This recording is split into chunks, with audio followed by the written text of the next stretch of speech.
Hi, Salem. Okay, I'm gonna try to make this quick. It's almost like a mini YouTube video, but I'm trying to make it quick, all right? So it'll fit to your email. All right, here we go. So, okay, cool. So, suppose that comparable wealth legislation is passed and the government requires sanitary engineers and receptionists to basically be paid the same amount, which is $500 per week. And essentially, we're trying to figure out how many sanitary engineers are going to be hired and how many receptionists, okay?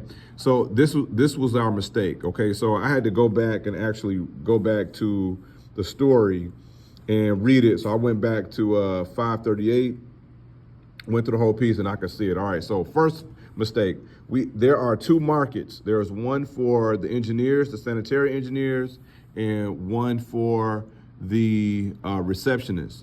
Okay, and so if you look at the market price, the market wage for the engineers, that is $600.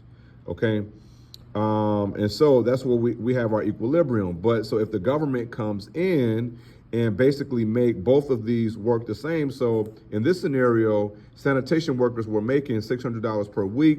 Now, basically, the government is forcing this price ceiling in this market at $500. So then at that point, you're looking at the labor supply. So in other words, at that lower wage, sanitation workers are going to be disincentivized to work as much. So the less you pay me, the less I'll work.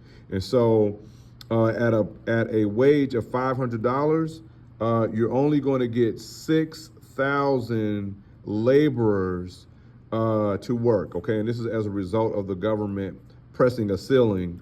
That's basically what it is. When you basically go from 600 to 500, sure, the demand is going to increase for that labor, but in terms of like how many workers are going to actually work, only 6,000, and that's what that's trying to say, only 6,000, and that's congruent with our key. 6,000 sanitation workers, okay? If you go to the receptionist, and as you can tell, in the beginning, they were making 400. Okay, so now the government jumps in and imposes a price floor. And so this raises the wage from $400 to $500 per week. Okay, and so at $500 per week, the amount of laborers demanded is going to decrease.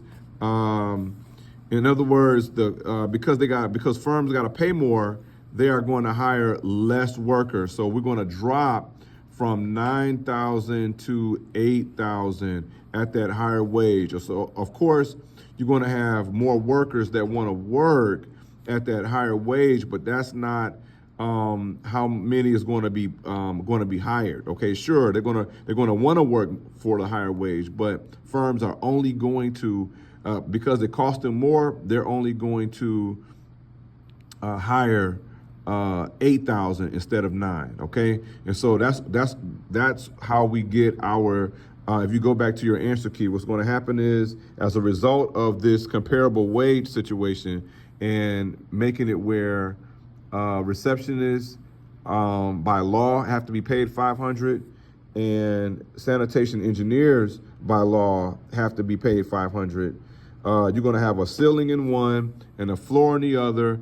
And in terms of the amount that's going to be hired, it's going to be 8,000 at 500, 8,000 receptionists, and 6,000 sanitation engineers, okay, at $500 per week, okay? So that should answer your question, okay? If you have any other questions, don't be afraid to ask me. I'll be here in the morning, and we can take it from there, all right? Peace.